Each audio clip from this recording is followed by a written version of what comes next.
here today with Dawn in the New Era, and you can tell I'm really geeked because we've been talking a lot about all the things that I love: breath work, sexuality, sensuality, spirituality, all the good stuff. Yes, so that's the good stuff. We're turned up, we're turned on. Turned up and turned on. So in this energy of being turned up and turned on, I want to talk about some of the greater themes of this 2023 year. Dawn being very tapped into clairvoyant wisdom.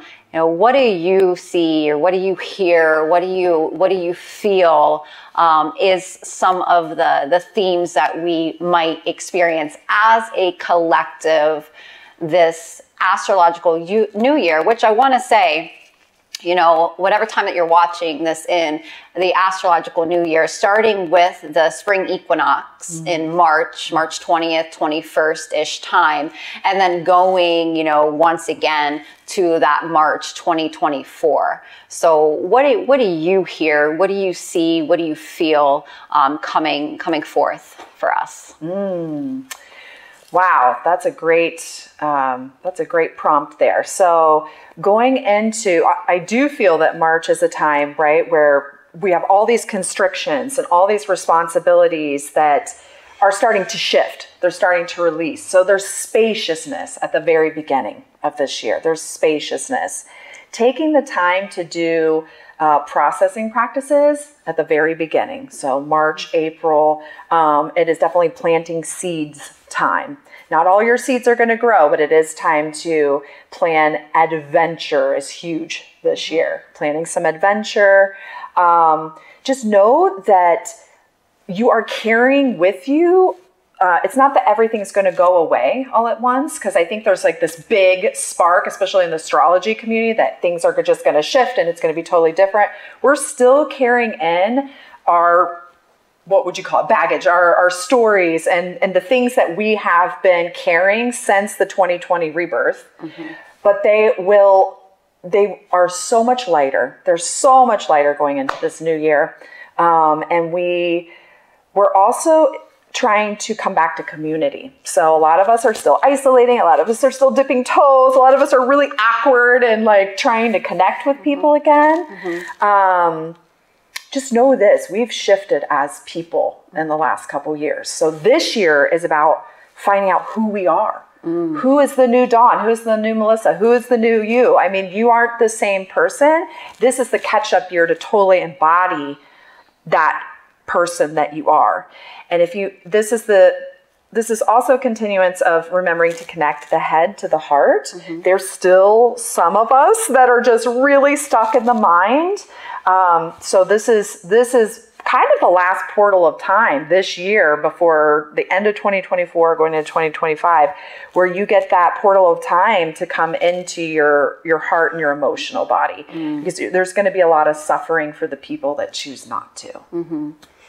And would you say, like, when you talk about adventure, would you like consider adventure being, because the way that I interpret that is like, do something different that you haven't done before, like adventure in a way that you haven't adventured before, with all the things that you've been through leading up into life. And then specifically, you know, from 2020, that time frame where everything got, you know, fragmented, dismantled, you know, to be restructured. We spent, you know, 2021, 2022 trying to like pick up the pieces and figure out, you know, where we're going to put them back, if they even want to go back.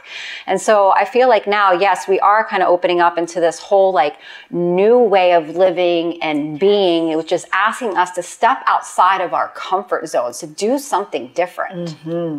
Yes, and to step out of, just to add to that, to step out of survival into thrival. Like, we can make our everyday life an adventure in art. Like you said, try something new, try a different recipe at the store, try a different grocery store. You know, you can make, this doesn't have to be just like planning a huge adventure, because we don't all have the chance to do that, but we can make our everyday life an adventure. We can try something new. We can reach out to a new person. We can take a new class.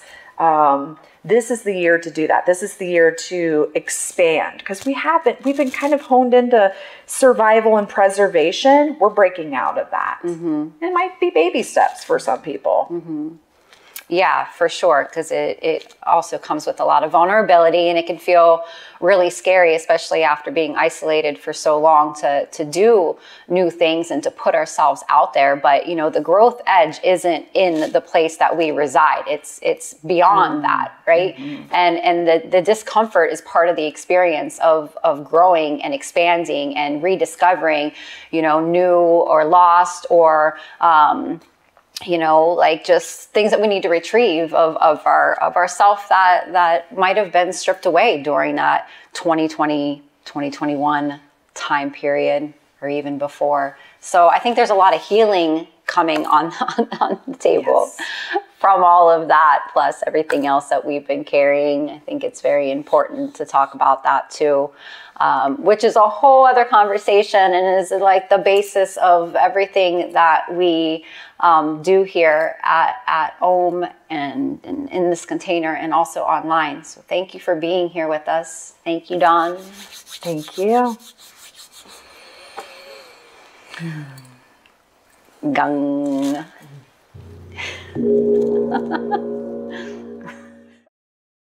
Want more? Become a member now. Join us at houseofohm.com and practice with us anytime, anywhere.